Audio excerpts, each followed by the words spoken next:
Kesari trust के माननीय आयोजक, उपस्थित बंधु भगिनी, मंचीय सदस्य,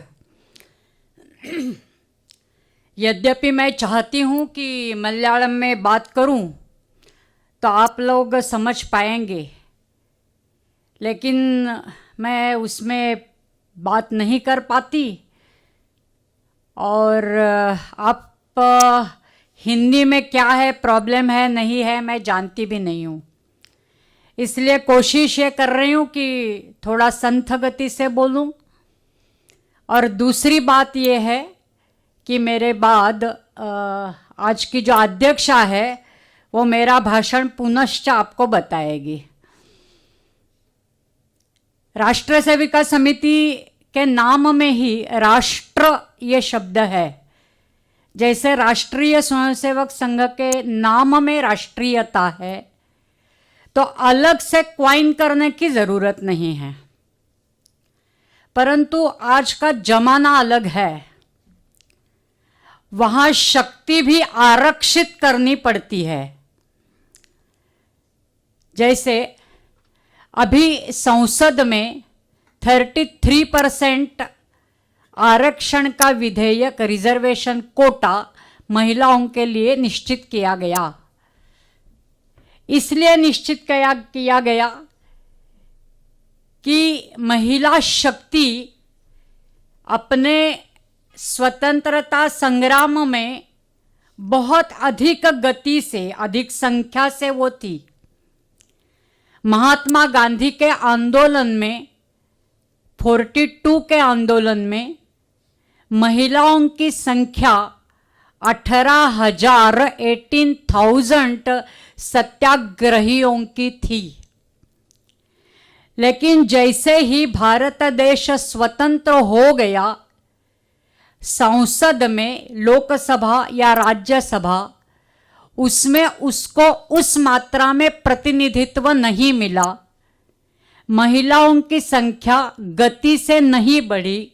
इसका मतलब स्पष्ट था कि औद्योगिक हो, राजनैतिक हो, कृषि विषयक हो, शिक्षा विषयक हो, जो भी कोई निर्णय लोकसभा में लिए जाते हैं, कानून को पारित किया जाता है, उसमें महिलाओं की सहभागिता नहीं थी। 33% के कारण महिलाओं का मत उसके अंतर आ गया। और महिला क्या सोचती है, किस प्रकार से विचार करती है, ये अब आगे के समय में अधिक स्पष्टता से समझ में आएगा। अभी तक महिलाओं की संख्या 81 तक है लोकसभा में। वो अगले इलेक्शन के बाद 181 तक जाएगी। प्लस कुछ भी हो सकता है, माइनस कुछ नहीं। तो ऐसी अवस्था में महिलाओं का सशक्तिकरण, ये नाम उसको दिया गया और एक राजनैतिक पहल की गई, जो दुनिया के इतिहास में ऐसे कम ही देश है जहां महिलाओं का आरक्षित करते हुए गतिशील बनाने का प्रयास किया गया। उसमें भारत एक देश है जिसने एक नया इतिहास अभी अभी रचा है।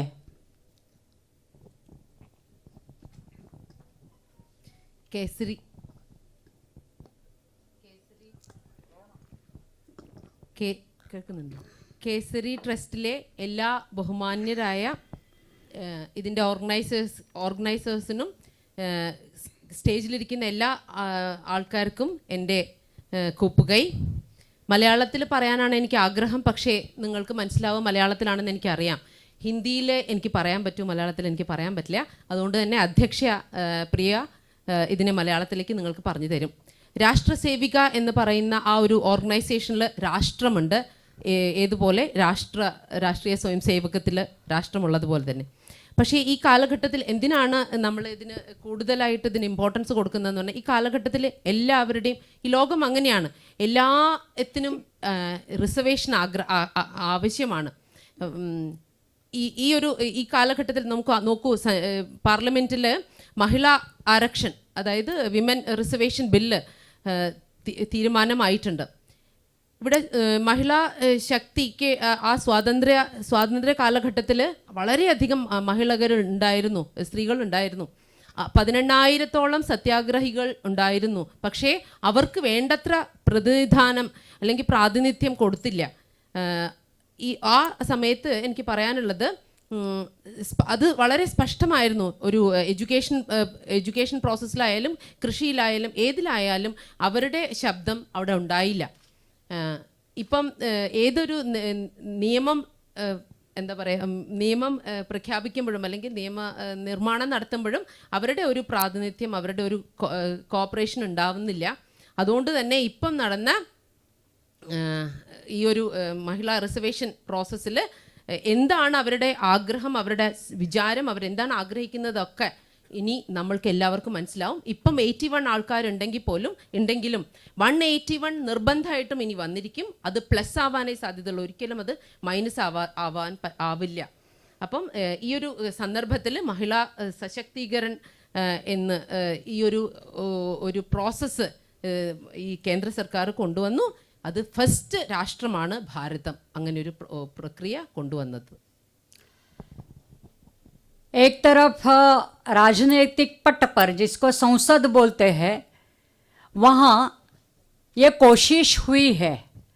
उसके बाद एक कार्टून प्रकाशित हुआ था. वो कार्टून इस प्रकार का था कि एक बहुत विशालकाय महिला, जहाँ संसद का जो नया रूप है उसकी वास्तु है, आर्किटेक्चर है, और वहाँ एक महिला आ रही है, बड़ी विशाल है, और उसके ऊपर लिखा था राजनैतिक घराने की महिला, जो संसद पर झपट रही है संसद को, यानी आगे चलकर इसका क्या होगा भवितव्य महिला आरक्षण का. तो सामान्यतः ये होने की स्थिति है आज के तारीख में. तो 65% जो महिला है संसद में, उसमें से 65% किसी न किसी रूप में किसी न किसी की रिश्तेदार है.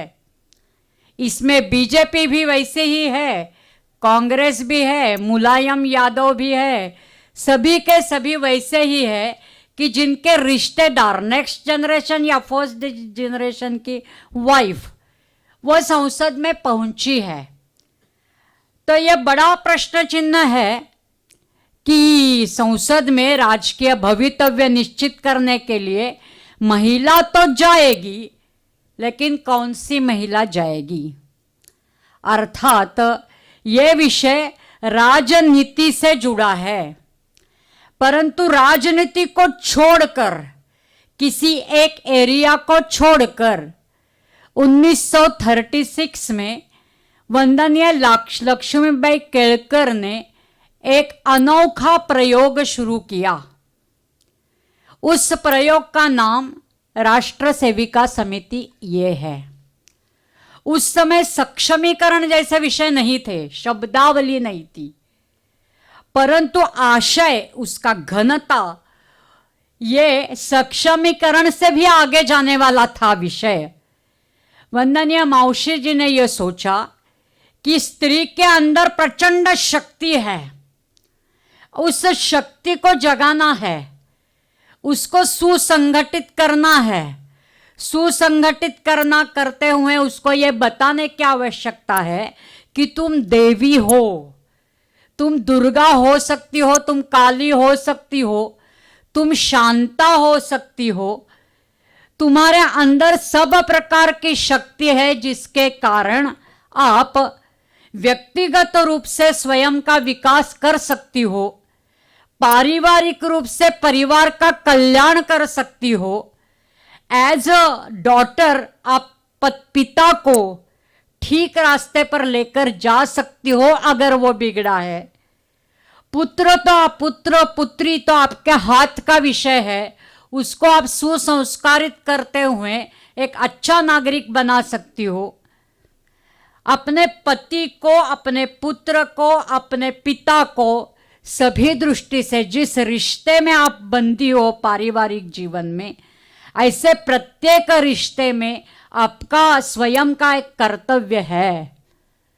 जागृत मातृशक्ति अनेक प्रकार का व्यवहार कर सकते हैं, उसको जिनका अभ्यास था रामायण वगैरह का, उन्होंने परखा और ऐसी स्त्री शक्ति मैं निर्माण करूंगी, ऐसा निश्चय उनके मन में आया।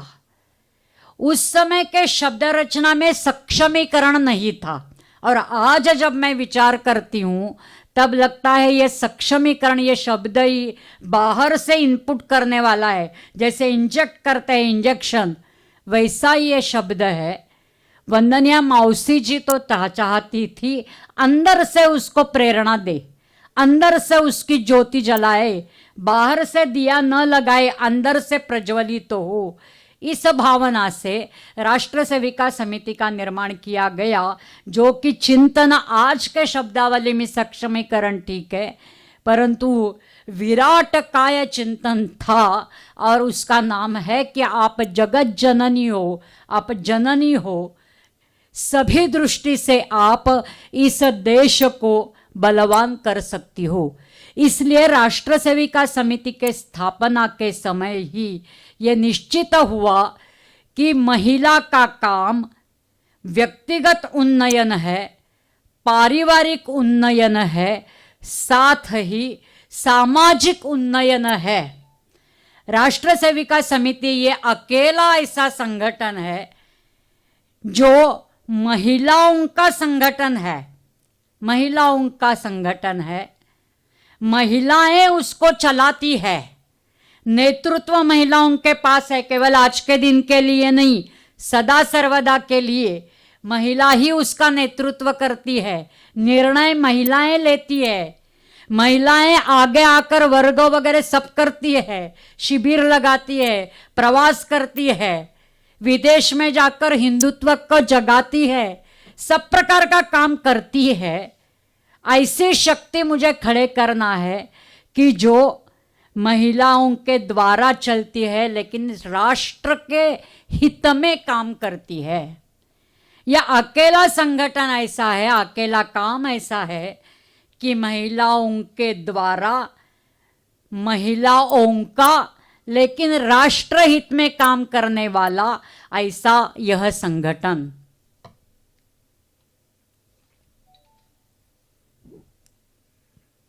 आपके लिए मैं कंटिन्यू बोलूं ये ठीक है या बीच बीच में आप बताइए? बीच बीच में ठीक है, ठीक है।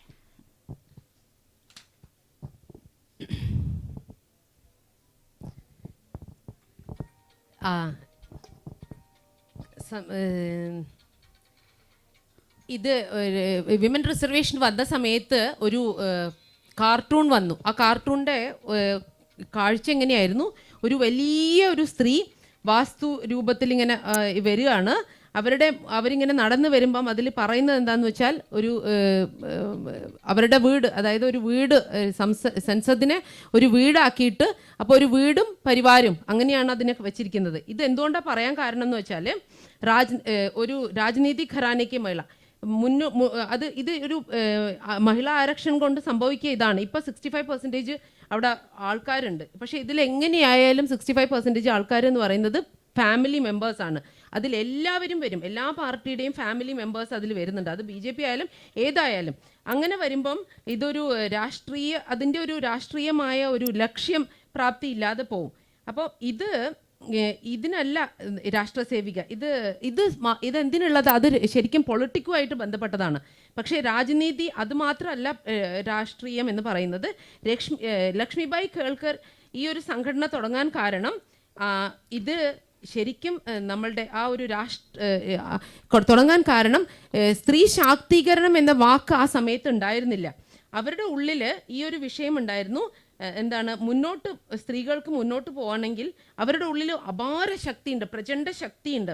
ആ ശക്തിയെ ഉണർത്താൻ വേണ്ടി അവർ ദേവിയാണ്, ശക്തിയാണ്, ദുർഗയാണ്, ശാന്തയാണ്, എല്ലാം അവരുടെ ഉള്ളിൽ നിന്ന് നമുക്ക് ആ ഉള്ളിലെ ശക്തിയെ ഉണർത്താൻ വേണ്ടി ആയിരിക്കണമെന്ന്. അത് ആ ഉണർത്തുന്നതോടൊപ്പം അവർ ഫാമിലിയായിട്ടും ഫാമിലിയുടെ നന്മയ്ക്കും സമൂഹത്തിൻ്റെ നന്മയ്ക്കും എല്ലാത്തിനും അവർ പിന്നാലെ നിൽക്കണം എന്നുള്ളത്. അതിപ്പോൾ അച്ഛനായാലും അച്ഛൻ ചെയ്യുന്നത് കർമ്മം തെറ്റാണെങ്കിൽ ആ അച്ഛനെ നന്നാക്കാനും മകനെ സുസംസ്കാരിയാക്കാനും എല്ലാം ബ്രദറിനെ ആയാലും എല്ലാം അവർക്ക് സാധ്യമാണ് എന്ന് പറഞ്ഞ് അവരെ മുന്നോട്ട് കൊണ്ടുവരാനാണ് അവർ ശ്രമിച്ചത്. അപ്പം ജാഗൃതമായ അല്ലെങ്കിൽ വളരെ ഉണർന്ന മാതൃശക്തി വളരെ വലിയ കാര്യങ്ങൾ ചെയ്യാൻ പറ്റും. അത്തരത്തിലുള്ള ഒരു സ്ത്രീ ശക്തിയാണ് ഈ ഒരു സംഘടന കൊണ്ട് അവരുദ്ദേശിച്ചത്. ഈ വിമൻ എംപവർമെന്റ് എന്ന് പറയുന്ന വാക്കേ ഉണ്ടായിരുന്നില്ല. കാരണം അത് നമ്മൾ പുറത്തുനിന്ന് കൊണ്ടുവന്ന ഒരു വാക്കാണ്. ഈ ഉള്ളിലുള്ള ശക്തിയെ പുറത്തു കൊണ്ടുവരിക എന്നാണ് ഉദ്ദേശിച്ചത്. അതാണ് വന്ദനീയ മൗസി എന്ന് പറയുന്ന ലക്ഷ്മിബായി കേൾക്കർ ചെയ്തതും. ഉള്ളിലുള്ള ആ ശക്തിയെ പ്രോജ്വലിപ്പിക്കുക, പുറത്തുനിന്നല്ല. അതിനു വേണ്ടിയാണ് രാഷ്ട്രസേവിക സംഘടന തുടങ്ങിയത്. സ്ത്രീ ജഗത് ജനനിയാണ്. അപ്പോൾ അതിനൊക്കെ മുന്നിൽ വെച്ചുകൊണ്ട് തന്നെയാണ് ഈ ലോകത്തിന് ഈ രാഷ്ട്ര സേവനത്തിലൂടെ ഈ രാഷ്ട്രത്തെ ബലവാൻ ആക്കാൻ പറ്റും, ശക്തിമാനാക്കാൻ പറ്റും എന്ന ബോധ്യത്തിൽ തന്നെയാണ് അവർ ചെയ്തത്. സാമൂഹ്യമായും രാഷ്ട്രീയമായും വ്യക്തിഗതമായും ഉള്ള ഉന്നമനത്തിലൂടെ തന്നെ അവർക്ക് രാഷ്ട്രത്തിന് വേണ്ടി കർമ്മം ചെയ്യാൻ പറ്റും. ആ ഒരു ഈ സംഘടനയുടെ ഇമ്പോർട്ടൻസ് എന്താണെന്ന് വെച്ചാൽ ഇത് മഹിളകൾക്ക് വേണ്ടിയുള്ള സംഘടനയാണ്.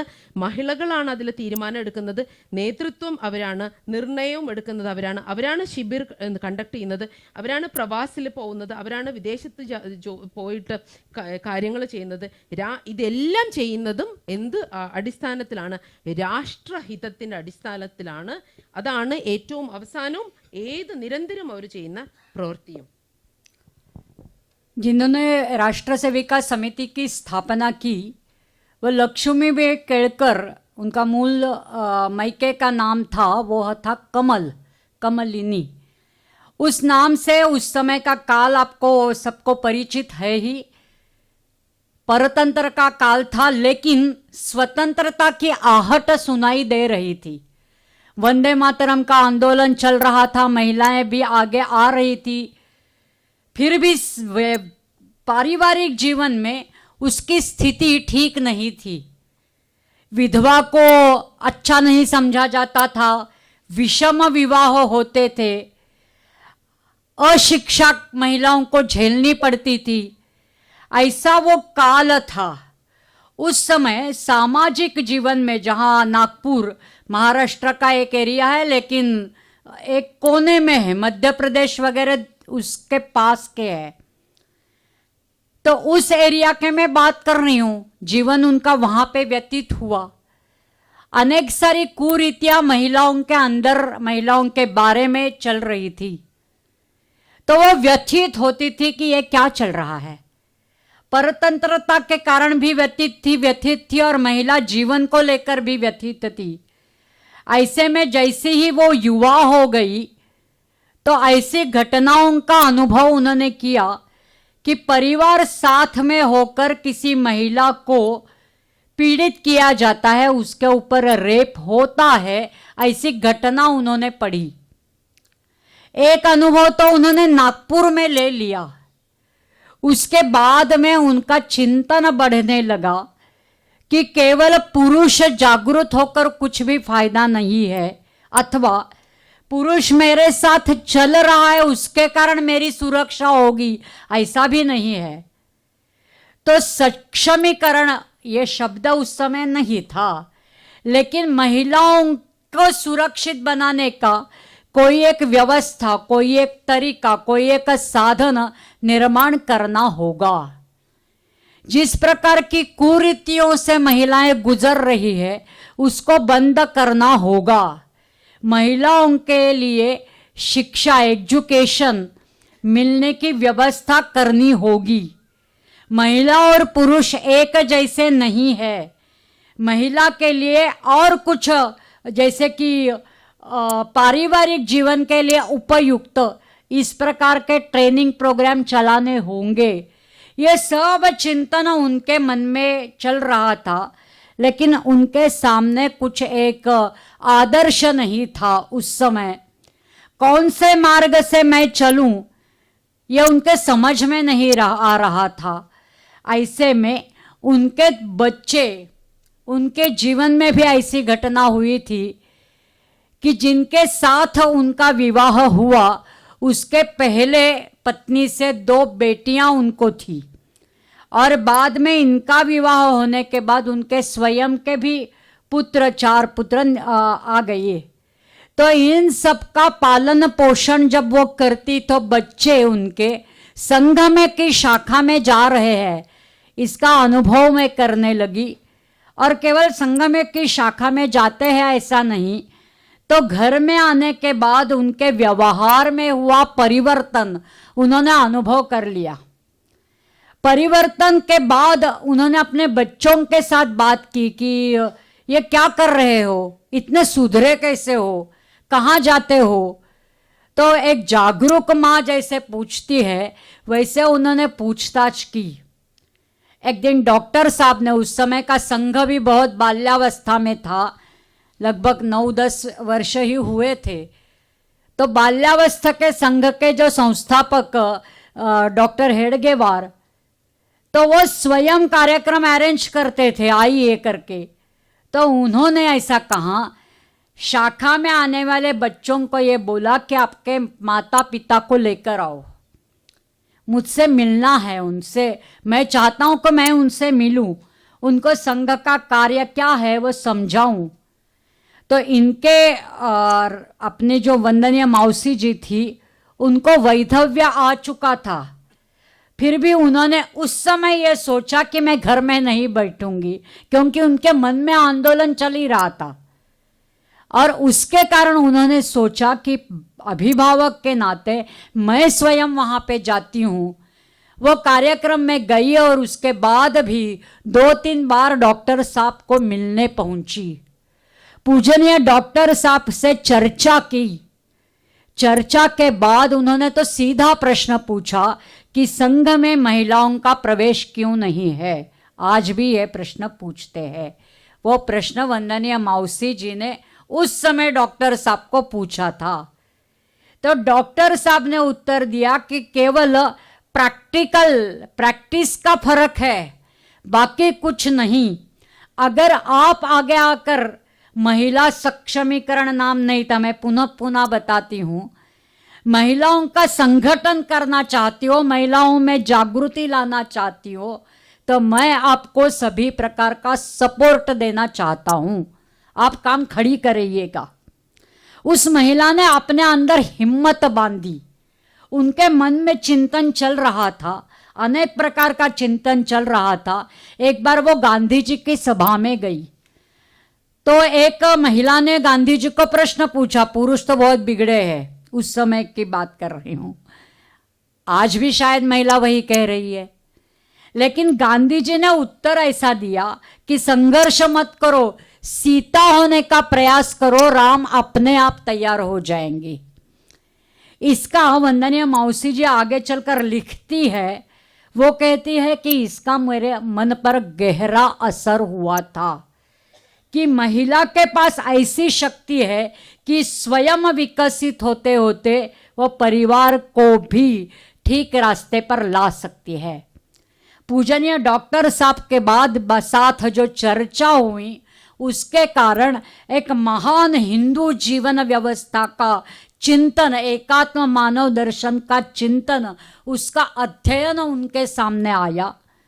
एक विलक्षण, तब तक किसी ने भी नहीं अपनाई थी ऐसी समर्पित भावना से चलने वाली, निस्वार्थ समर्पण की भावना से विकसित और देशभक्ति से जुड़ी हुई ऐसी एक व्यवस्था जो शाखा की कार्य पद्धति है, उसको वंदनीय मौसी जी ने सीख लिया। इतिहास ये कहता है कि पूजनीय डॉक्टर साहब उनके लिए व्यवस्था करते थे, शिविरों में जाओ, शिविर में जाकर देखो। और मैंने भी स्वयं इंटरव्यू ऐसे लिए हैं जो आज है ही नहीं जीवित। मौसी जी को तो मैंने भी नहीं देखा, आयु के हिसाब से वो जल्दी चल बसी, लेकिन उन्होंने जिन्होंने मौसी जी के साथ काम किया है, एक तो मुझे ऐसी मिली कि जो प्रथम शाखा में उपस्थित थी, ऐसे व्यक्ति का मैंने इंटरव्यू लिया था। तो उन्होंने मुझे बताया कि डॉक्टर साहब भी स्वयं, जो आज आरोप लगता है संघ के ऊपर कि महिला के बारे में संघ ऐसा है, संघ महिला विरोधी है, हिंदू धर्म महिला विरोधी है, इत्यादि इत्यादि। लेकिन भावे मौसी जो है उन्होंने मुझे बताया था, रिकॉर्डेड है, कि डॉक्टर साहब प्रथम शिविर जब लगा राष्ट्र सेविका समिति का, उस समय वो स्वयं बाहर से देखते थे और बाद में शिक्षिकाओं को बताते थे कि किस प्रकार से सिखाना है। उनके स्वयं के बौद्धिक वर्ग उपलब्ध है जिसमें वो कहते हैं सक्षमीकरण की बात, डॉक्टर साहब। और एक तरह से परस्पर पूरक, परस्पर सहयोगी, परस्पर सहचरी, इस प्रकार की कार्य पद्धति संघ और समिति में विकसित हुई। ध्येय निष्ठा एक ही रही। संघ की प्रार्थना में यह आता है अंत में, परम वैभवम नेतुम एतत् स्वराष्ट्रम, इस देश को वैभवशाली बनाएंगे। मौसी जी की विशेषता ये रही कि पुरुषों का केवल उन्होंने अनुकरण नहीं किया, तो उसमें स्त्री का दर्शन कैसा हो इसके बारे में सोचा। और राष्ट्र सेविका समिति के प्रार्थना की अंतिम पंक्ति ये कहती है कि हम ऐसी मातृशक्ति, हम ऐसे मातृत्व प्रकट करें जिसके कारण हमारा देश वयं भावी तेजस्वी राष्ट्रस्य धन्याः जनन्यो भवेमेति देयाशिषम्। तेजस्वी और वैभव, इसमें ज्यादा अंतर नहीं है। अंतर इसमें है जो कि पुरुष और स्त्री के कर्तव्य में अंतर है। वंदनीय मौसी जी ने स्त्री कैसी चाहिए थी इसके बारे में किया हुआ विवरण समिति में जो प्रार्थना आज गाई जाती है, कही जाती है शाखाओं में, उसके अंतिम चरण में यह विषय आता है। केवल सक्षमीकरण सक्षमीकरण सक्षमीकरण ऐसा कभी किया ही नहीं। उन्होंने परिपूर्ण स्त्री का स्वप्न देखा था और इसके लिए 3 शब्द की रचना की थी। 3 शब्द की रचना ऐसी है, सुशीला सुधीरा समर्था समेता स्वधर्मे स्वमार्गे परम श्रद्धया। मतलब स्पष्ट है, वो सुशील होनी चाहिए, चारित्र्य से हटकर। या पुरुषों का, पुरुष भ्रष्टाचारी है, मैं भी भ्रष्टाचार करूंगी, पुरुष नशाबाज है, मैं भी करूंगी, इस प्रकार की समानता वो चाहती ही नहीं थी। समानता की जगह वो परस्पर पूरकता चाहती थी। और ये बात रखी सबके सामने कि महिला कैसी होनी चाहिए, तो वह चारित्र्यवान होनी चाहिए, सुशील, चारित्र्य संपन्न होनी चाहिए, सुधीर, जिसके पास धीरज होना चाहिए, धैर्य होना चाहिए। और इसलिए अपने इतिहास ऐसे उन्होंने पश्चिम के तरफ श्रीमान ब्रुआ की तरफ नहीं देखा, उन्होंने मार्गारेट थैचर के तरफ नहीं देखा, उन्होंने विदेश में देखा ही नहीं। उसको स्वदेश से, अपने देश से सब कुछ ग्रहण करते हुए कहा सुधीर, सुधीर धैर्यशाली वो होनी चाहिए। जैसे सीता जी धैर्यशाली थी, द्रौपदी धैर्यशाली थी। 2000 वर्ष के इतिहास में देखे तो नागनिका से लेकर अहिल्याबाई तक या अंतिम अभी तक के सभी अनेक सारे प्रवाही, इस देश को आगे बढ़ाने वाली महिलाएं जिन्होंने मंदिरों की स्थापना की, ऐसी रासमणी है, शारदा माता है, अहिल्याबाई होळकर है, अथवा जिन्होंने पर्यावरण रक्षण का काम किया वो अमृतानंदमयी है। अमृतानंदमयी माँ आध्यात्मिक क्षेत्र की है। एक ऐसी अमृतानंदा हो गई जो राजस्थान में जन्मी थी और पहली पर्यावरण रक्षिका थी। तो ऐसे सभी जो हमारे आदर्श है उसको सामने रखकर वंदनीय मौसी जी ने कहा सुशीला सुधीरा समर्था, समर्थ बने, समेता, सबको लेकर साथ चले, ऐसी स्त्री वो चाहती थी। तो ये एक अलग टाइप का जो राष्ट्र से जुड़ा, समाज से जुड़ा, व्यक्तिशः उन्नयन करने वाला ऐसा यह विषय, ऐसा एक प्रवाह, ऐसा एक गंगौघ विजयादशमी के दिन 36 को प्रारंभ हुआ। आज पूरे देश में उसके शाखाएं हैं। शाखाओं की संख्या 3500 तक है। सेवा प्रकल्पों की संख्या 1200 तक है, जिसमें प्रचारिका है, विस्तारिका है, गृहिणी कार्यकर्ता है, युवा वर्ग है, वृद्धावस्था में गए ऐसे है, और अनेक सारे लोगों ने स्वयं दीपस्तंभ बनकर काम किया हुआ है।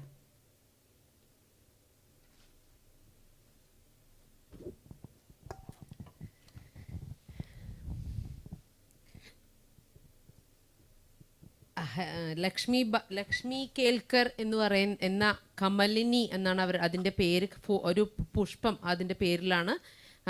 അവരാണ് രാഷ്ട്രസേവിക എന്ന സംഘടന തുടങ്ങിയത്. ആ സമയത്ത് നിങ്ങൾക്കറിയാം, ഭാരതം ഒരു പരതന്ത്ര രാഷ്ട്രമായിരുന്നു. വന്ദേ മാതരത്തിൻ്റെ ഗുഞ്ചൻ, അതായത് മുഴക്കങ്ങളൊക്കെ കേട്ടുകൊണ്ടിരിക്കുന്ന കാലഘട്ടത്തിൽ ആ സമയത്ത് നമുക്ക് എന്തെങ്കിലും ചെയ്യണമെന്ന് വിചാരിച്ച് സ്ത്രീകളും മുന്നോട്ട് പോയിക്കൊണ്ടിരിക്കുന്ന കാലഘട്ടമായിരുന്നു. പക്ഷേ ആ സ്ത്രീകളെ വളരെയധികം ബുദ്ധിമുട്ടിക്കുന്ന, അല്ലെങ്കിൽ ഫാമിലിയിലും അവരുടെ അവസ്ഥ വളരെ മോശമായിരുന്നു. വിധവകൾക്ക് സമൂഹത്തിൽ ഒരു സ്ഥാനം ഉണ്ടായിരുന്നില്ല. ഇവരെ വളരെയധികം ഇവരെ മനസ്സിൽ ഈ സമൂഹത്തിൻ്റെതായ, ഇവർ ജീവിക്കുന്ന സ്ഥലം എന്ന് പറയുന്നത് നാഗ്പൂരിനടുത്ത് മഹാരാഷ്ട്രയുടെ ഏറ്റവും അറ്റത്തുള്ള ഒരു സ്ഥലത്തായിരുന്നു. വളരെ ബുദ്ധിമുട്ട്, അല്ലെങ്കിൽ വളരെ കുരീതികൾ നടന്നിരുന്ന ഒരു കാലഘട്ടത്തിലും ഒരു സ്ഥലത്തായിരുന്നു അവർ ജനിച്ചിരുന്നത്. ആ സമയത്ത് ഈ സ്ത്രീകളുടെ ജീവിതത്തിൽ ഉള്ള വേദനകളും ഈ പരതന്ത്രത്തെയും ഒക്കെ അവരെ വളരെയധികം വേദനിപ്പിച്ചിരുന്നു. സമൂഹം കൂടെ, അല്ലെ കുടുംബം കൂടെ ഇല്ലാതെ പോലും അല്ലാതെ കുടുംബത്തിലിരിക്കുന്നിട്ട് പോലും മഹിളകളെ റേപ്പ് ചെയ്യപ്പെടുന്നു എന്നുള്ളത് അവിടെ എവിടെയും വായിക്കുകയുണ്ടായി.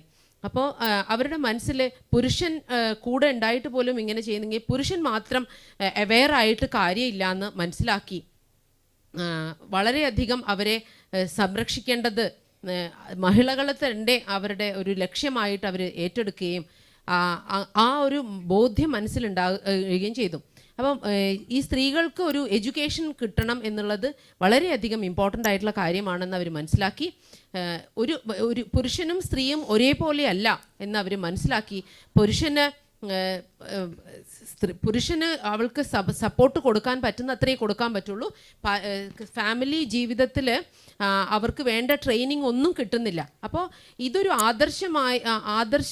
അവർക്ക് മുന്നിൽ ഒരു ആദർശം ഉണ്ടായിരുന്നില്ല, അവരുടെ മുന്നിൽ ഒരു മാർഗം ഉണ്ടായിരുന്നില്ല.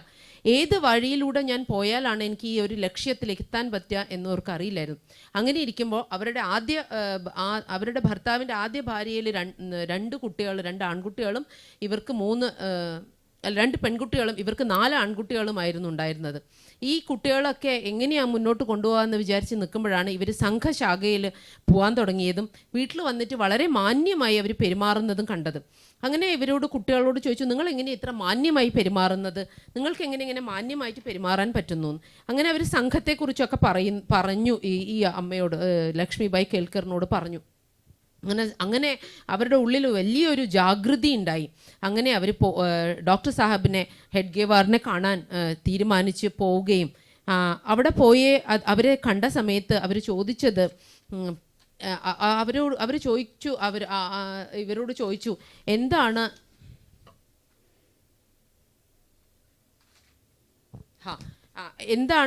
നിങ്ങൾ എന്താണ് ഇങ്ങനെ പെരുമാറുന്നത്?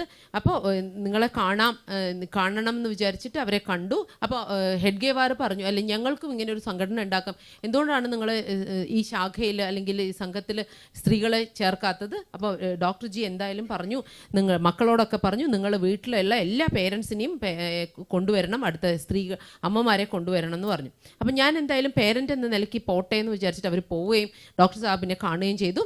അപ്പോൾ ചോദിച്ചു, ഇങ്ങനെ തന്നെ ചോദിച്ചു, ഇന്നും ചോദിക്കുന്ന ചോദ്യമാണ്, എന്തുകൊണ്ട് രാഷ്ട്രീയ സ്വയം സംഘത്തിൽ സ്ത്രീകൾക്ക് ഇമ്പോർട്ടൻസ് ഇല്ല എന്നുള്ളത്. അതെല്ലാവരും ചോദിക്കുന്നതാണ്, അന്നും ചോദിച്ചു.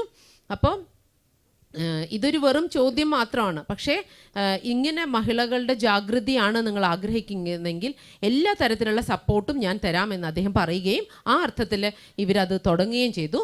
വളരെയധികം ആലോചനയിലൂടെ ആ സമയത്ത് ഇവർ ഗാന്ധിജിയെ പോലും കാണാൻ പോയി. ഗാന്ധിജി പറഞ്ഞ ഒരു വാക്ക് അവർക്ക് ഇഷ്ടപ്പെട്ടില്ല.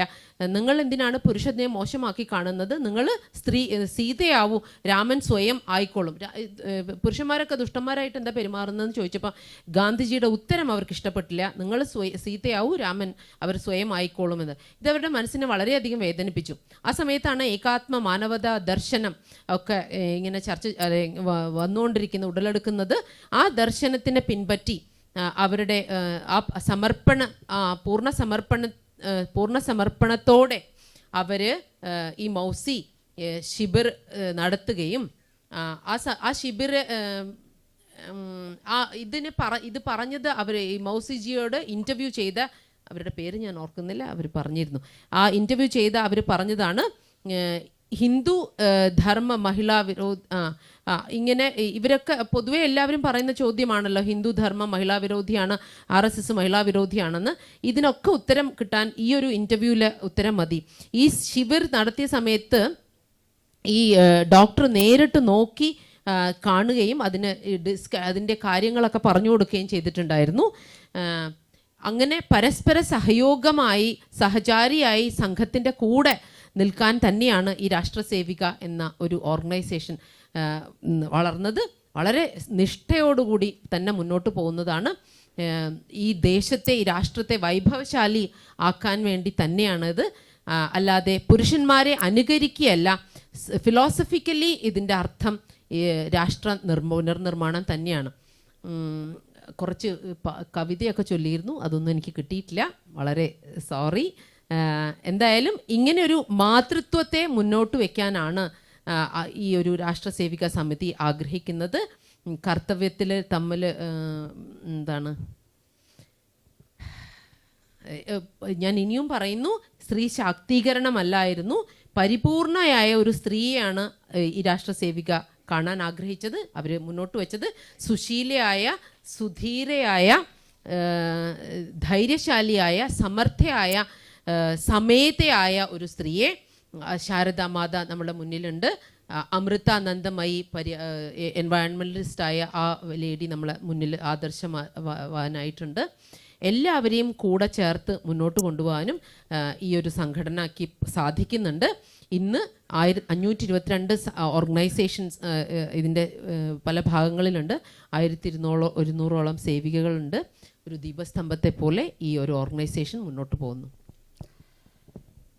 वंदनीय मौसी जी ने जैसे ही राष्ट्रीय वृत्ति से महिला को जोड़ा तो सभी दृष्टि से कार्यक्रमों की रचना करना प्रारंभ किया. ऊपर से देखे तो संघ जैसा ही कार्यक्रम की प्रणाली थी, यानी कि शिविर है, वर्ग है, बैठकें है, हिंदुत्व का अधिष्ठान है, साथ साथ महिला को परिपूर्णत्व देने का प्रयास उसके अंदर हो, इस दिशा में उन्होंने प्रयत्न करना शुरू किया. जैसे प्रार्थना के अंदर जो शाखा में गाई जाती है उसमें महिला कैसी हो यह स्पष्ट हुआ. सुशील, सुधीर, समर्थ, और उसका ध्येय भी स्पष्ट हुआ कि महिला किस लिए है. महिला सुशील, सुधीर, समर्थ इत्यादि चाहिए, किस लिए चाहिए?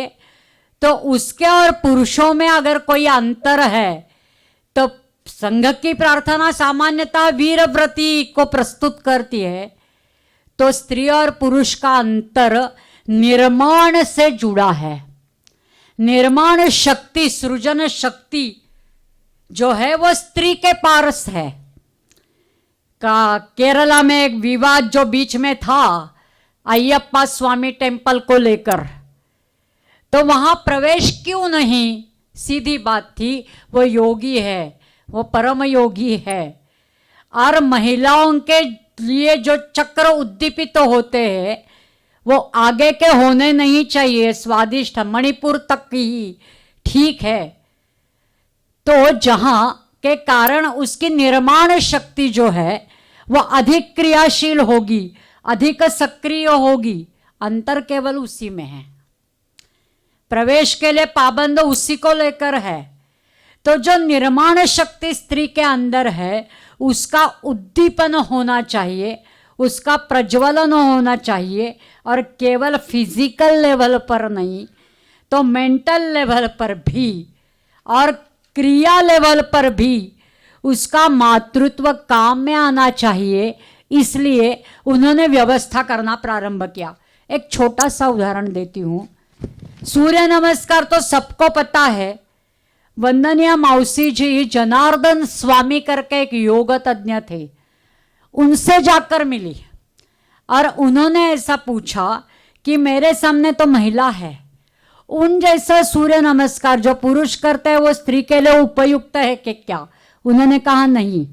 और एक स्थिति 5 के बाद की स्थिति समिति ने मतलब महिलाओं के लिए उपयुक्त शशांकासन की जो स्थिति है वो उसका अंतर्भाव योग क्रिया में किया गया। वैसे ही शिक्षा तो चल रही थी, शिक्षा का प्रारंभ हो चुका था, लगभग 100 साल होने को आए थे। लेकिन वंदनीय मौसी जी ने चिंतन किया कि ब्रिटिशों के पदचिन्हों पर चलकर महिलाओं का जो विकास होने वाला है वो महिला के लिए कहां तक उपयुक्त है। वो उपयुक्त नहीं है, इसलिए उन्होंने अपने तरीके से एक प्रयत्न किया। उस समय शिक्षण महर्षि कर्वे करके थे, उनको बुलाकर स्त्री जीवन विकास परिषद का आयोजन किया गया। उसको अब 70 इयर्स कंप्लीट हो रहे हैं। मुंबई में वो आयोजन किया। इच्छा ये थी कि स्कूली शिक्षा हो या कॉलेज की शिक्षा हो वो पुरुष और महिला की एक जैसी बनाकर, ये ठीक नहीं है। तो गृहिणी विद्यालय भी उसके बाद में खोला और उसके अंदर स्त्री को सामने रखकर उसकी विकास यात्रा अधिक उत्कृष्ट पद्धति से आगे बढ़े, ऐसी शिक्षा व्यवस्था देने का प्रबंधन उसमें किया गया। योग ये छोटा सा विषय बताया मैंने, शिक्षा ये बड़ा काम उन्होंने किया। उसी समय उनके द्वारा और भी प्रयास हुए कि स्त्री अनेक महिलाओं को, अगर पति का निधन हो जाता है, घर में कोई विपदा आती है, तो केवल रसोई में जाना यही काम उसको बचता है। और कभी कभी वो अगर सम्माननीय है, कोई है, तो दूसरों में घर में जाकर पापड़ बेलना, रसोई पकाना ये ठीक भी नहीं। तो उन्होंने ऐसा सोचा कि ऐसे केंद्रों का निर्माण करूंगी कि जहां आकर महिला सम्मान से आएगी, घर घर जाने की आवश्यकता नहीं है, लोग वहां आकर चले जाएंगे, लेकर जाएंगे। जो आज टिफिन फिपिन नाम के बहुत कुछ चलता है, किचन, उसका प्रारंभ लक्ष्मीबाई केळकर ने बहुत पहले किया था। और कोल्हापुर की एक ठाकुर करके, आप नहीं है वो, कृष्णाथ जी ठाकुर, तो वो स्वयं ऐसी उद्योगिनी बनी थी उस समय। तो उसको उद्योग रत्न ऐसा पुरस्कार मौसी जी ने दिया था कि उन जैसी अनेक महिलाएं विकसित हो। इतना ही नहीं, तो जब मौसी जी जीवित थी तब बकुलताई करके अपनी एक बहुत बड़ी समिति की बहुत बड़ी कार्यकर्ता रही है, अनेकों को प्रेरणा दी है, देवकुले। तो उस समय मुंबई में एक भी विद्यालय जिनको कान से सुनाई नहीं देता, जो बात नहीं कर सकते हैं, उनके लिए नहीं था। तो कमलिनी मूक बधिर विद्यालय का निर्माण उस समय बकुलताई ने स्थापना की। कमलिनी नाम मौसी जी से लिया और मौसी जी ने उनको प्रोत्साहन दिया कि चलो, समाज की पीड़ा है, उसको नष्ट करने के लिए आप अग्रसर हो रही हो, तो आपके लिए सपोर्ट है। तो ऐसे वंदनीय मौसी जी के जीवन में अनेक प्रसंग मिलते हैं जिसके कारण स्त्री का परिपूर्ण विकास होने की यात्रा में मददगार हो। और उन्होंने स्वयं अपने आप को बंधन से एक आदर्श ऐसा निर्माण किया कि जिसकी तुलना किसी से नहीं हो सकती। वो था 47 के समय का। वंदनीय माउसी जी, उस समय भारत का जब विभाजन हुआ था तो हिंदुओं का आकांत, पाकिस्तान में जो थे रहने वाले आकांत था, सब पलायन करना उनके लिए अनिवार्य हो गया था। महिलाओं के लिए चरित्र रक्षा के लिए, शील रक्षा के लिए भागना पड़ रहा था। ऐसे में मौसी जी और एक महिला कार्यकर्ता को साथ लेकर पाकिस्तान गई। उस समय वहां के सभी हिंदू भारत आ रहे थे।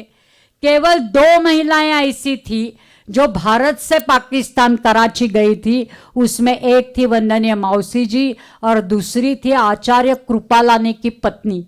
हिंदू महिला की रक्षा की चिंता करने के लिए भारत से पाकिस्तान जाने वाली ये केवल 2 महिलाएं थी।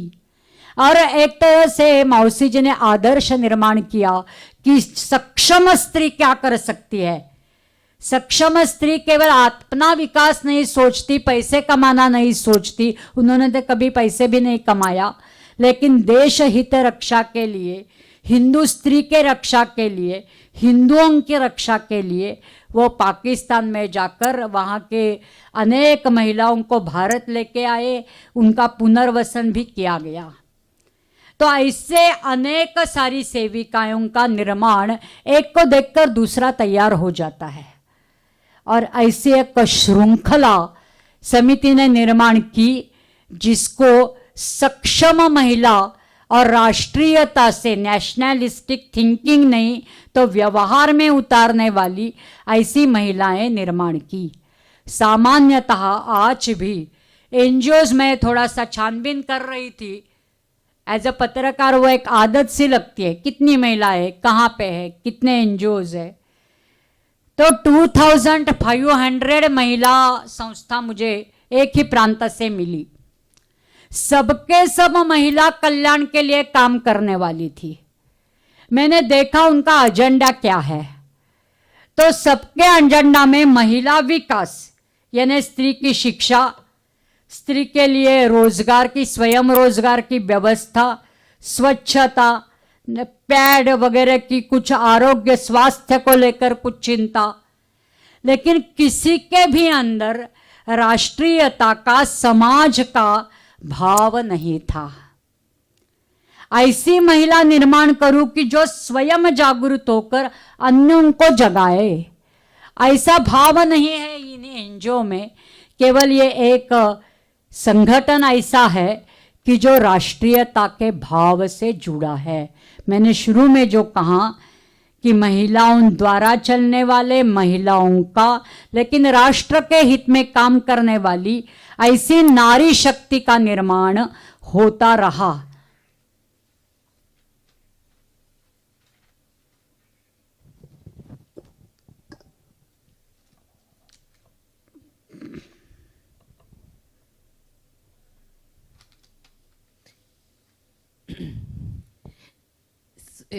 സൂര്യ നമസ്കാരം എല്ലാവരും ചെയ്യുന്നുണ്ട്. ജനാർദ്ദൻ എന്ന് പറയുന്ന ഒരു ആചാര്യനോട് മൗസി ചോദിച്ചു, ഇതിലേതാണ് ചെയ്യാൻ പറ്റുന്നത് പാടില്ലാത്തതെന്ന്. അല്ല, ഒരു മിനിറ്റ്, അതിൻ്റെ മുന്നേ ഉണ്ടായിരുന്നു, സോറി. സഭി ദൃഷ്ടി ആദ്യം തൊട്ട് തന്നെ ഇതിനെ വലിയൊരു RSSൻ്റെ തന്നെ സംഘത്തിൻ്റെ ശിബിരങ്ങൾ പോലെ തന്നെയാണ് ചെയ്തുകൊണ്ടിരുന്നത്. മഹിളകളെ പൂർണ്ണമായും പൂർണ്ണ മഹിളകൾ അല്ലെങ്കിൽ പൂർണ്ണമായ സ്ത്രീകളാക്കാനുള്ള ഒരു വലിയ പ്രയത്നം തന്നെയായിരുന്നു. ശാഖകൾ നടത്തിയായിരുന്നു. പ്രാർത്ഥനയിലുമൊക്കെ ഈ ഒരു ആഗ്രഹം അല്ലെങ്കിൽ ഈ ഒരു ബോധ്യം ഉൾക്കൊണ്ട് തന്നെയാണ് മഹിളാ രാഷ്ട്രസേവിക സംഘടന മുന്നോട്ട് പോയത്. മഹിള സുശീലയാണ്, സുധീരയാണ്, സമർത്ഥയാവണമെങ്കിൽ സ്ത്രീ ഒരു പുരുഷൻ്റെ ഒരു വ്യത്യാസം, അത് നിർമ്മാണത്തിലേതാണ് വ്യത്യാസം. കേരളത്തിൽ ഈയിടെ നടന്ന ഒരു അയ്യപ്പ ടെമ്പിളുമായിട്ട് നടന്ന ഒരു പ്രശ്നം നിങ്ങൾക്ക് അറിയുന്നതാണ്. അവിടെ എന്തായിരുന്നു, അവിടെ കയറാൻ പാടില്ല എന്ന് പറഞ്ഞാൽ അവർ യോഗ്യയായതുകൊണ്ടാണ്. നമുക്ക് സ്ത്രീകളെക്കുറിച്ച് പറയുമ്പോൾ സ്വാധിഷ്ഠ ചക്രവും മണിപൂരകം വരെയൊക്കെ എത്തും. അത് കഴിഞ്ഞാൽ പിന്നെ, കാരണം അതിൻ്റെ നിർമ്മാണത്തിനുള്ള പ്രശ്നമാണ്. കാരണം അത്രത്തോളം ക്രിയാശീലയാണ് സ്ത്രീ. അതിനെ പ്രജ്വലിപ്പിക്കുകയാണ് ഇവരുടെ ലക്ഷ്യം, ഈ രാഷ്ട്രസേവികയുടെ ലക്ഷ്യം. ഒരു ലെവലിൽ എത്തിക്കഴിഞ്ഞാൽ, അപ്പോൾ സൂര്യ നമസ്കാരം എന്ന് പറയുന്നത് ഏതൊക്കെ തരത്തിൽ ഏതൊക്കെ ചെയ്യാൻ പറ്റും എന്ന് ചോദിച്ച സമയത്ത് ഒരു ശശാങ്കാസനം അതുവരെ ഒക്കെ അതാണെന്ന് തോന്നുന്നു, അസാബത്തായ ശശാങ്കാസനം വരെ. അതുപോലെ തന്നെ എഡ്യൂക്കേഷനും അങ്ങനെ തന്നെ. ഈ എത്രയോ വർഷങ്ങൾ നമ്മൾ ബ്രിട്ടീഷുകാരുടെ ഇതൊക്കെ എടുത്ത് അതേപോലെ തന്നെ അവരുടെ പദചിഹ്നത്തിൽ തന്നെ മുന്നോട്ട് പോയി കഴിഞ്ഞാൽ മഹിളകൾക്ക് അതിന് ഉപയുക്തമായ ഒരു എഡ്യൂക്കേഷൻ അല്ല കിട്ടുക എന്ന് മനസ്സിലായി. അതുകൊണ്ട് തന്നെ സ്ത്രീ ശിക്ഷൺ പരിഷത്ത് എന്ന് പറയുന്ന ഒരു പ്രോജക്റ്റ് ഉണ്ടാക്കി. മഹർഷി കർവേ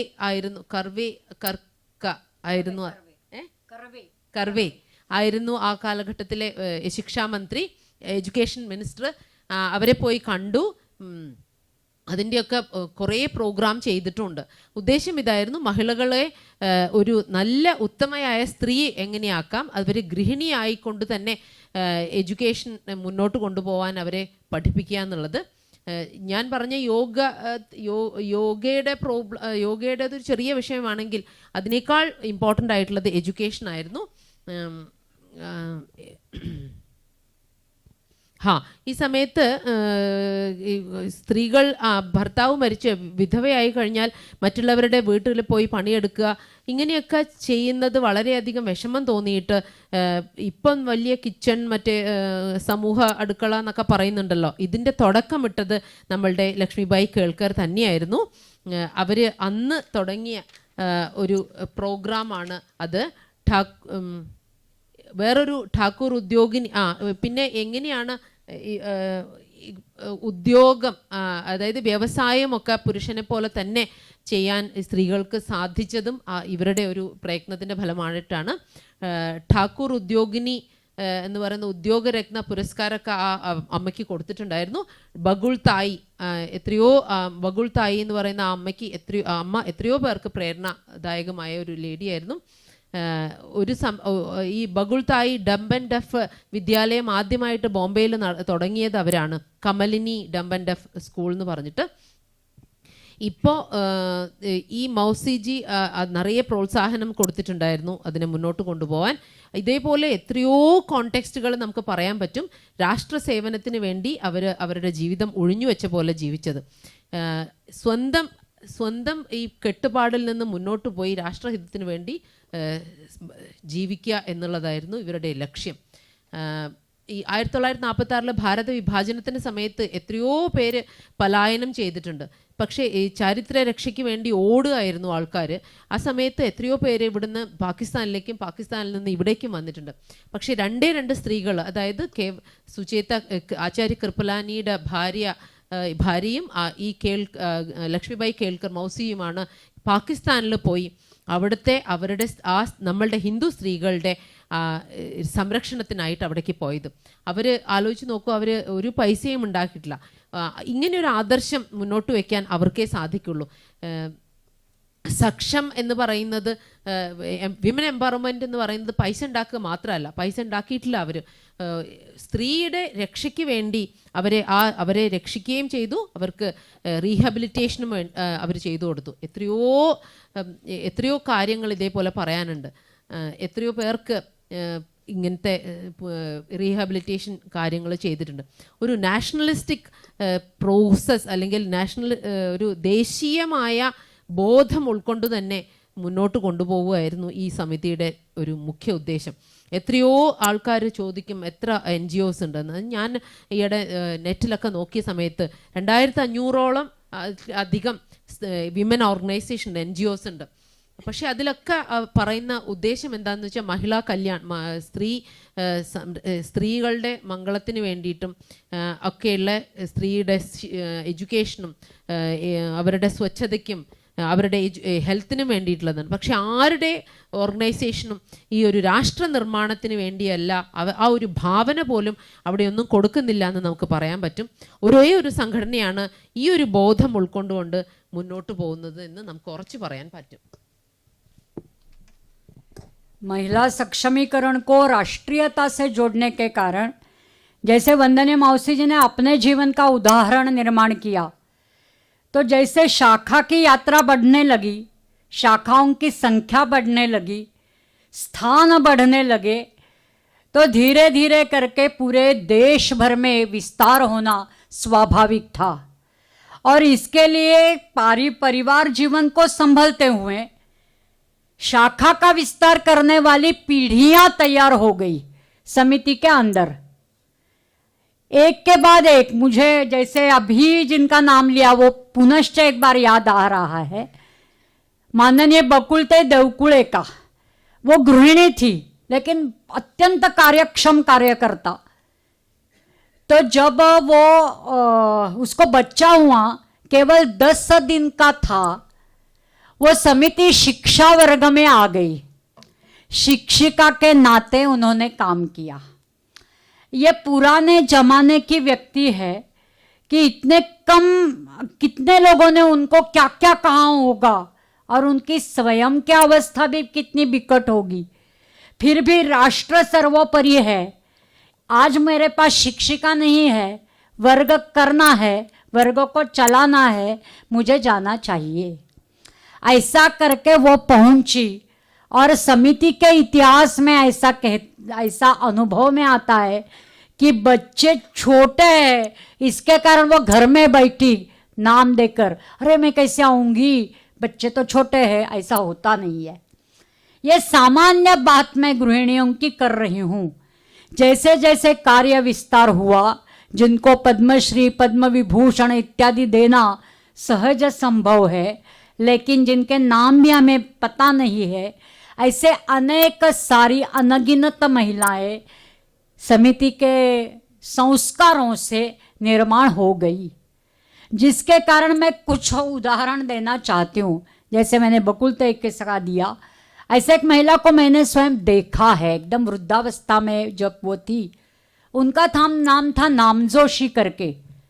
तो उनके बेटे ने भ्रष्टाचार किया, वो था इंस्पेक्टर, पुलिस लाइन में बड़े पद पर था, लेकिन वो भ्रष्टाचारी है ऐसे समझने के बाद जो पुलिस है जिनका बेटा, उसकी ही तकरार करने के लिए ये माता पुलिस चौकी में गई और उन्होंने कहा कि मेरे पास सब सबूत है कि मेरा पुत्र भ्रष्टाचारी है, उसको जेल में डालना चाहिए। ये सक्षमीकरण की अलग कहानी बताती है, जो नेशनलिस्टिक मूवमेंट से ही निर्माण हो सकती है। मेरी ही एक आयु की है, सुनीता हळदेकर करके, औरंगाबाद से है। वो 35 साल हो गए, अपनी शिक्षा पूर्ण होते ही ऐसे एरिया में गई जहां जाना आज भी बड़ा कठिन है। आज भी, अब मैं जैसे केरल में आई, वैसे प्रवास के लिए मैं जब जाती हूं, वो एरिया है नॉर्थ ईस्ट का, और जहां आम बात है पशुओं की हत्या, यहां पर भी नॉनवेज अगर खाते हैं तो साफ सुथरा वगैरह वगैरह होता है, ऐसा मैंने सुना। परंतु वहां की अवस्था बड़ी बिकट है। एक बार वो सुनीता मुझे बता रही थी कि वो ऐसे कुर्सी पर बैठी तो पीठ पर गीला गीला गीला लगा, तो पीछे देखा तो एक एडक या इसी को मिथुन बोलते, उसको मारा हुआ था और वह लटका था पीछे, उसका खून बह रहा था। पीछे इन्होंने देखा तो उसका सब शरीर पे वो आग के गिर रहा था। वह एकदम से आग करके उठ गई, तो उसके घर में अपमान जैसा लगा। उनको लगा कि ये कैसी प्रचारिका है, ये इतना भी नहीं सहन करती। नई बात थी। उसके बाद आज तक इतने वर्षों से उन्होंने क्या क्या झेला है उसकी हम कल्पना नहीं कर सकते। और ये झेलना राष्ट्र सेविका समिति के लिए था। और आज जब हम जाते हैं तब पता चलता है ऐसे कितने महिलाओं का संगठन उन्होंने किया है। आज जिसकी चर्चा है वो मणिपुर का जो खून खराबा चल रहा है, तो वहां की समस्या सामान्यतः राष्ट्रीय स्वयंसेवक संघ ऐसे समय में मदद के लिए खड़ा होता है। समिति का सहयोग मिलता है। कभी कभी जिस एरिया पर ध्यान नहीं जाता तो ये जब आतंक मणिपुर का कुछ ही महीने में अभी भी चल रहा है, तो जब जिस दिन बहुत भयंकर प्रसंग आया तो ध्यान में आया कि 50 से ज़्यादा महिलाएं प्रेग्नेंट है, कब पता नहीं उसका क्या होगा। और एक स्वयंसेवक के वो ध्यान में आया, उन्होंने समिति के कार्यालय में फोन किया, आप क्या करते हो? वहां आग लगी है, मणिपुर जल रहा है। कोई कहते अरे मैं इसने भयंकर परिस्थिति में मैं कैसे पहुंचूंगी, संभव ही नहीं है। लेकिन वहां की समिति की सेविका जो सिलचर में 3-4 घंटे का रास्ता है, वो मणिपुर में गए, शांति प्रक्रिया में महिलाओं का सहयोग दिया, जिस पर आतंक हुआ था उसको साथ लिया, और जब प्रेग्नेंट महिलाएं हैं उनके लिए आगे की व्यवस्था की, एक भी नुकसान नहीं हुआ, सबके सब सुरक्षित है। ये महिलाओं के लिए किया हुआ असाधारण श्रेणी का, न्यूज़ में भी नहीं आता है, लेकिन अत्यावश्यक ऐसा काम है। वैसे है कोरोना के समय हर कोई घर में बैठा था। गुजरात का प्रसंग है, भूज एरिया में है, और वहाँ स्मशान में जब आप सब जानते हैं शवों का सिलसिला तो जारी था, कोई आगे नहीं आ रहा था, जो व्यवस्था थी वो कम थी। तो वहाँ की शाखा के सेविकाओं ने निश्चय कर लिया कि जो प्रोसेस होती है पास वगैरह की, वो तो हम लेकर वहाँ कार्य के लिए लगेंगे। और अनेक दिन तक वहाँ की सेविकाओं ने प्रेत का अग्नि संस्कार करने का काम किया, और जिसका प्रेत, उसके घर वाले भी वहाँ नहीं आ सकते थे, लेकिन अपने यहाँ आगे के संस्कार वगैरह होते हैं ना बाद के, तो उसके लिए हड्डी एकत्रित करना, उसका नाम ऊपर लिखना और उसके रिश्तेदारों तक पहुँचाना, इस प्रकार का काम उन सेविकाओं ने, जो युवा है, उन्होंने किया है। तो समिति की यात्रा तो 90 साल की है, और ऐसे कितने सारे उदाहरण मैं दे सकती हूँ कि जिनके मन में अपना विकास करते समय राष्ट्र का विकास सर्वोपरि है, इस दृष्टि से जो प्रयास करती है। 90 साल की यात्रा में प्रत्येक प्रांत में ऐसे हमने करना नहीं चाहिए इसलिए नहीं किया, लेकिन एक तरह से संकलन अगर करे तो भारत के अमृत महोत्सवी पर्व में एक अलग सा लेकिन महत्वपूर्ण डॉक्यूमेंटेशन का निर्माण हुआ कि जिसमें लिखा हुआ होगा महिला सशक्तिकरण राष्ट्र के हित में। ऐसा एक विलक्षण प्रयोग चल रहा है। कभी कभी वैचारिक चैलेंजेस बहुत आते हैं। आज की युवतियां स्त्री पुरुष समानता, पुरुष जो करता है वैसे सब कुछ करना चाहती है, और कभी कभी कानून भी ये सोचता है कि उसको करे। एक तरफ राष्ट्र सेविका समिति कह रही है महिला का अंदर की जागृति करना, पवित्रता, चारित्र्य इत्यादि बात कर रही है, दूसरी तरफ LGBTQ का चक्कर चल रहा है। तो इन सब बातों को अनदेखा करना ये समिति का नहीं है। जो भी चैलेंजेस आते हैं, पहले वाले दिनों में स्वयं का निर्माण करना आवश्यक था, यानी स्वयं रोजगार, योगा, सभी दृष्टि से मौसी जी, वंदनीय ताई जी, इनके जनरेशन ने वैसे प्रयोग किए। और बाद जब आह्वानों को झेलने का समय आया तो आह्वानों को झेलने का काम भी समिति द्वारा की हो गया। आपातकाल के समय में बड़े पैमाने पर राष्ट्र सेविका समिति के सेविकाओं ने सत्याग्रह किया, राम जन्मभूमि आंदोलन में बहुत बड़ी सहभागिता दे दी, या बाकी के भी जो विषय प्रांतों से जुड़े हैं वहां पर भी अग्रेसर वो रही।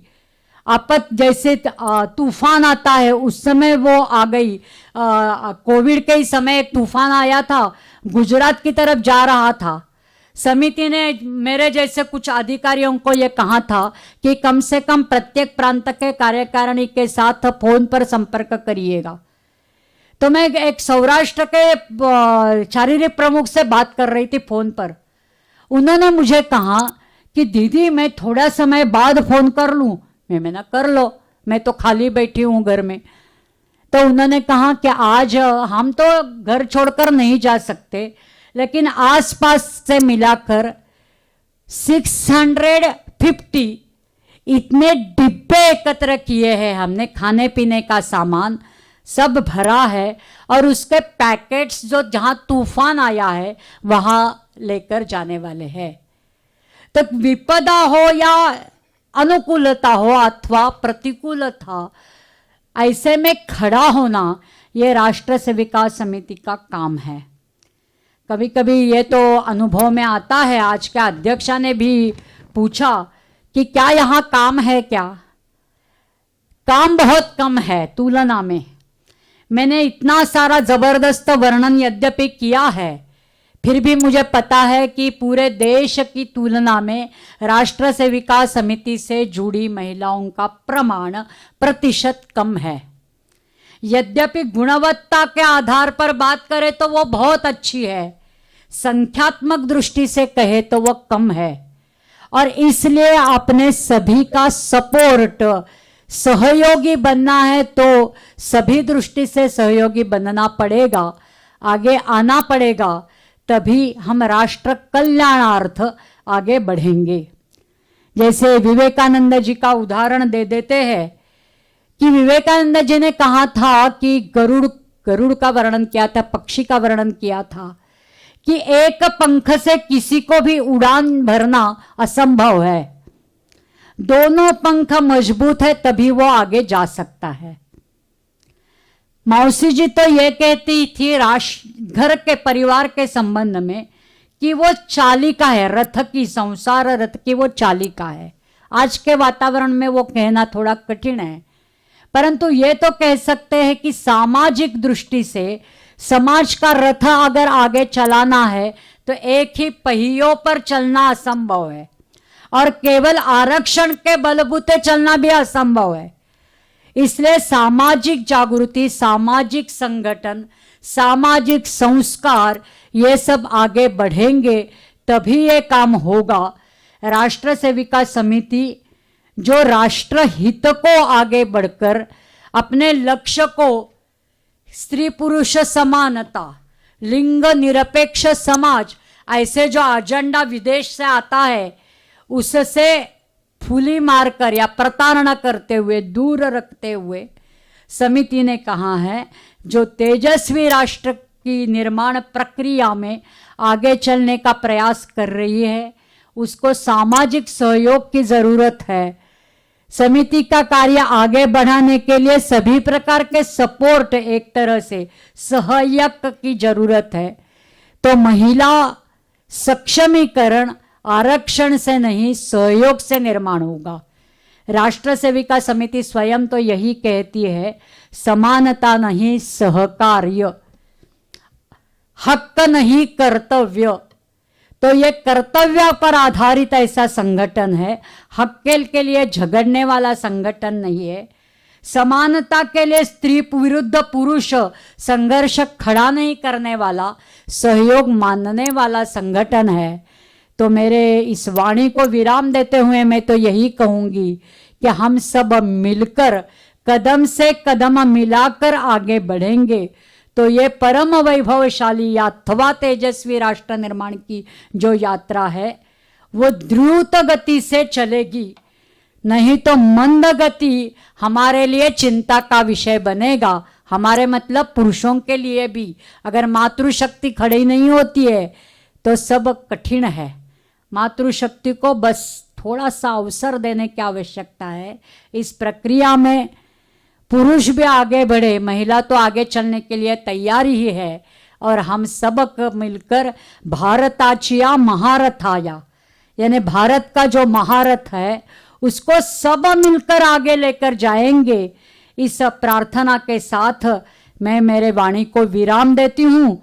2 भाषण आपको सुनने पड़े, थोड़ा सा लंबा हुआ है, इसलिए क्षमा भी चाहती हूँ और प्रणाम।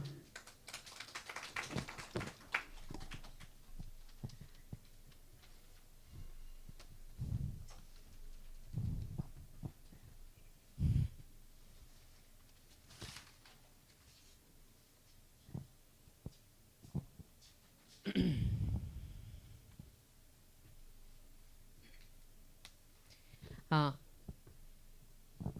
മാന്നി ബഗുൾത്തായി എന്ന് പറഞ്ഞപ്പോൾ എനിക്ക് അവരെക്കുറിച്ച് വീണ്ടും ഒരു ഓർമ്മ വന്നത്, അവരൊരു സ്ത്രീ, ഒരു കുടുംബിനിയായിരുന്നു. പക്ഷേ ഒരു കുട്ടി ജനിച്ച് 10 ദിവസം ആയപ്പോൾ തന്നെ ശിക്ഷിത് വർഗ്, അതായത് എഡ്യൂക്കേഷൻ കൊടുക്കാൻ വേണ്ടിയിട്ട് അവർ മുന്നോട്ട് പോവുകയുണ്ടായി. അപ്പോൾ ഈ കാലഘട്ടത്തിൽ അവരുടെ അവസ്ഥ ആലോചിച്ച് നോക്കൂ. 10 ദിവസമായിട്ട് ഏഴു പ്രസവിച്ചിട്ട്, എന്നിട്ട് പോലും അവർ രാഷ്ട്രഹിതത്തിന് വേണ്ടിയിട്ടാണ് എന്ന് വിചാരിച്ച് സ്വയം എല്ലാവരുടെയും ചോദ്യത്തിൽ നിന്നും മുന്നിൽ നിന്നും അതിനെ എതിർത്തുകൊണ്ട് തന്നെ അതിന് പോയി. എനിക്ക് പോകണം എന്ന് പറഞ്ഞു. രാഷ്ട്ര നിർമ്മാണത്തിനാണല്ലോ. അതുകൊണ്ട് ഇപ്പോൾ നമ്മളെ ആൾക്കാർ പറയുന്നത് കുട്ടി ചെറുതാണ്, അങ്ങനെയാണ് എല്ലാവരും പറയുക. പലരെയും പത്മശ്രീ പത്മവിഭൂഷണൊക്കെ കൊടുത്ത് നമ്മളവരെ ആദരിക്കുന്നുണ്ട് സ്വാഭാവികമായി. പക്ഷേ എത്രയോ സ്ത്രീകളുണ്ടായിരുന്നു, അവരുടെ കർമ്മത്തെ നമ്മളാരും കണക്കാക്കിയത് പോലുമില്ല. കാരണം അത്രയ്ക്കധികം രാഷ്ട്രസേവിക സംഘടനയിൽ അത്രയധികം സ്ത്രീകളുണ്ടായിരുന്നു. നാം ജോഷി എന്ന് പറയുന്ന ഒരു ലേഡിയെ ഞാൻ ഓർക്കുകയാണ്. അവരുടെ മകൻ ഒരു പോലീസ് ഓഫീസറായിരുന്നു. പക്ഷെ മകൻ ഒരു ഭ്രഷ്ടാചാർ, ഒരു അഴിമതിക്കാരനാണെന്ന് മനസ്സിലായി. പക്ഷേ ഒരിക്കലും അവരത് അന്വേഷിച്ച് കണ്ടെത്തിയിട്ട് പോലീസ് സ്റ്റേഷനിൽ പോയിട്ട് പറഞ്ഞു എൻ്റെ മകൻ അഴിമതിക്കാരനാണെന്ന്. അപ്പോൾ അത്രയ്ക്കധികം ശക്തിയായിരുന്നു സ്ത്രീകൾക്ക് ഉണ്ടായിരുന്നത്. എൻ്റെ മകനെ ജയിലിലിടണം എന്ന് പറഞ്ഞ ഒരു അമ്മ. ഇതേപോലെ തന്നെ എൻ്റെ ഒരു ഫ്രണ്ട് സുനീത, അവർ നോർത്ത് ഈസ്റ്റിലായിരുന്നു. അവിടെ ഈ പ്രവാസത്തിന് പോയ സമയത്ത്, പ്രൊജക്റ്റുമായിട്ട് പോയ സമയത്ത് ഈ വലിയ ബുദ്ധിമുട്ടായിരുന്നു. അവിടെ നിങ്ങൾക്കറിയാലോ, ഈ മൃഗങ്ങളെയൊക്കെ കൊന്ന് തിന്നുന്ന ഒരു സ്ഥലം. ഇവിടെയാണെങ്കിൽ കുറച്ച് വൃത്തിയെങ്കിലും ഉണ്ട്, അവിടെ അത്ര പോലും ഇല്ല. അവിടെ അവളൊരു കസേരയിൽ ഇരിക്കുന്ന സമയത്ത് പുറകുന്ന് ഇങ്ങനെ കഴുത്തിലൊരു നനവ് കണ്ടിട്ട് നോക്കുമ്പം ഒരു വ്യക്തി രക്തവും ആയിട്ട് ആ കഴുത്ത് പോയി അവരിങ്ങനെ മേലേക്ക് വീണെന്നാണ്. ഇവർ ആകെ പേടിച്ചു പോയി. അപ്പോൾ അവർ ചോദിക്കുകയാണ്, നിങ്ങൾ ഇങ്ങനെയാണോ രാഷ്ട്രസേവിക സ്ത്രീകളൊക്കെ ഇത്ര സഹിക്കാനൊന്നും പറ്റില്ലേ നിങ്ങൾക്കെന്ന്. അപ്പോൾ അത്രയ്ക്കധികം ബുദ്ധിമുട്ട് അനുഭവിക്കുന്ന സ്ത്രീകളുണ്ട്. മണിപ്പൂരിലെ സ്ഥിതിയൊക്കെ നിങ്ങൾക്കറിയാലോ. മണിപ്പൂരിൽ ഇത്രയധികം ബുദ്ധിമുട്ടുണ്ടായിട്ട് പോലും അവിടെ നമ്മളെ ഈ സ്ത്രീകൾ അവരെ സംരക്ഷിക്കാനും അവരുടെ പ്രവർത്തനത്തിനും വേണ്ടി ശ്രമിച്ചു.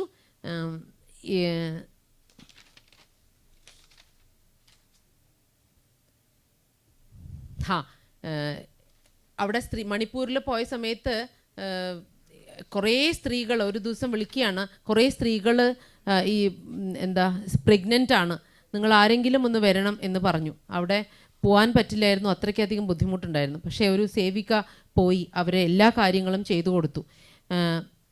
അവർക്ക് അവിടെ പോകാൻ പറ്റിയത് അവർ ആർക്കും ഒരു ബുദ്ധിമുട്ടുമില്ലാതെ അവരുടെ കാര്യങ്ങളൊക്കെ ചെയ്തു. ഇത്തരം സാധാരണമായ കാര്യങ്ങളൊക്കെ ചെയ്യുന്ന സ്ത്രീകൾ രാഷ്ട്രസേവിക സംഘടനയിലുണ്ട്. കൊറോണ സമയത്ത് ഗുജറാത്തിലെ ഭുജ് ഏരിയയിൽ ഒരു ശ്മശാനത്തിൽ നമ്മളുടെ സേവികകൾ അവിടുത്തെ ശവം കത്തിക്കാനും അതിൻ്റെ എല്ലാ പ്രോസസ്സിനും അവരാണ് അതിനെ മുന്നിൽ നിന്നത്. എന്നിട്ട് ആ എല്ലെടുത്ത് കൊടുക്കാനും അവരുടെ വീടുകളിൽ മരിച്ചവരുടെ വീടുകളിൽ എത്തിക്കാനും ഒക്കെയുള്ള പരിപാടി അവരാണ് ചെയ്തത്. ഇതൊക്കെ ഈ യാത്ര 90 വർഷമായി തുടരുകയാണ്. എത്രയോ ഇതേപോലത്തെ ഉദാഹരണങ്ങൾ നമുക്ക് തരാൻ പറ്റും. ഇവർക്കൊക്കെ ഇമ്പോർട്ടൻ്റ് ആയിട്ടുള്ളത് രാഷ്ട്ര നിർമ്മാണമായിരുന്നു. ഓരോരോ ഇതിനെയൊക്കെ ഒന്ന് ക്രോഡീകരിച്ചിരുന്നെങ്കിൽ അത്രയ്ക്ക് വലിയൊരു ഡോക്യുമെൻറ്റേഷൻ ആയേനെ. അപ്പം അതിവിടെ നടന്നിട്ടില്ല. ഈ അമൃത വർഷത്തിൽ നടക്കുമെന്ന് ഞാൻ വിചാരിക്കുന്നു. എല്ലാവരും ഇപ്പം സമാനതയാണ് ആഗ്രഹിക്കുന്നത്, ഈക്വാളിറ്റി. പക്ഷേ ഈക്വാളിറ്റി അല്ല നമ്മൾക്ക് വേണ്ടത്. അവരുടെ ഓരോരുത്തരുടെയും പുരുഷൻ്റെയും സ്ത്രീയുടെയും ആ ഒരു വ്യത്യസ്തത നിലനിർത്തിക്കൊണ്ട് തന്നെ അത് നമുക്ക് മുന്നോട്ട് പോകണം. നമ്മൾ പറയുന്നത് ഏറ്റവും നല്ലത് ചാസ്റ്റിറ്റി, അല്ലെങ്കിൽ നമ്മളുടെ ചരിത്രം, അതായത് നമ്മളുടെ സ്വഭാവം, അതിനെയാണ് ഇമ്പോർട്ടൻസ് കൊടുക്കേണ്ടത്. ഇപ്പം LGBTQ ഒക്കെ ചക്രാണല്ലോ നടന്നുകൊണ്ടിരിക്കുന്നത്. അവിടെ ആദ്യം നമ്മൾ പറയുന്ന ഈ ചരിത്ര നിർമ്മാണമൊക്കെ എത്ര വരെ ആവും എന്ന് നമുക്ക് പറയാൻ പറ്റില്ല. പക്ഷേ എത്രത്തോളം നമ്മൾ ബുദ്ധിമുട്ട് അനുഭവിച്ച് മുന്നോട്ട് പോയിക്കൊണ്ടിരിക്കുന്നുണ്ടോ അത്രത്തോളം അത്രത്തോളം ഇതിന് നന്മ ഉണ്ടാവും. ഇത് ആപത്കാലം എന്ന് പറഞ്ഞാൽ ഈ വലിയ പ്രശ്നങ്ങളൊക്കെ ഉണ്ടാകുന്ന കാലഘട്ടത്തിലും രാമജന്മഭൂമി ഇഷ്യൂവിലും ഒക്കെ സമരം ചെയ്യാനുമൊക്കെ രാഷ്ട്രസേവിക സംഘടനയിലെ സ്ത്രീകൾ മുന്നോട്ടുണ്ടായിരുന്നു.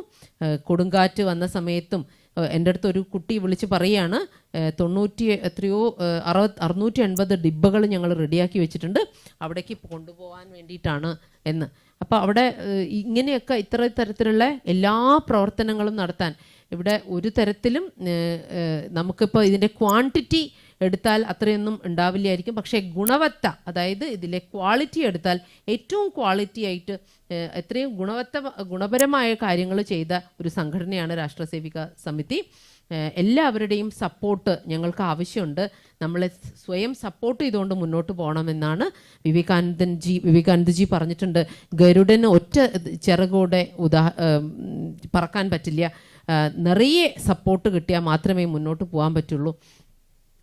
അതുകൊണ്ട് തന്നെ രഥം ചലിപ്പിക്കുന്ന ആൾക്കാരായിട്ട് നമുക്ക് മുന്നോട്ട് പോകണം. ഈ ലോകം, ഈ ഭാരതമാകുന്ന രഥത്തെ മുന്നോട്ട് നയിക്കാൻ നമുക്ക് ഓരോരുത്തർക്കും സാധിക്കട്ടെ. സാമൂഹികമായ ഈ ഒരു ഇതിൽ ഒരു ഉന്നതിക്ക് വേണ്ടിയിട്ട് അവെയർനെസ് ആണ് വേണ്ടത് നമ്മളെ ലക്ഷ്യത്തിലേക്ക് എത്താൻ. അല്ലാതെ ലിംഗനിരപേക്ഷ സമാജം എന്നൊക്കെ പറയും അപ്പം അതല്ല, അതിനെയൊക്കെ മാറ്റിക്കൊണ്ട് തേജസ്വിയായ രാഷ്ട്രപ്രക്രിയയ്ക്ക് സാമൂഹികമായ ഒരു കോർഡിനേഷൻ ഉണ്ടാവണം. അതിന് നമുക്ക് ഒരുമിച്ച് യാത്ര ചെയ്യാം. അത് റിസർവേഷനിലല്ല, നമ്മളുടെ കോർഡിനേഷനും കോപ്പറേഷനിലൂടെയാണ് നമുക്കത് കൈവരിക്കാൻ പറ്റുക.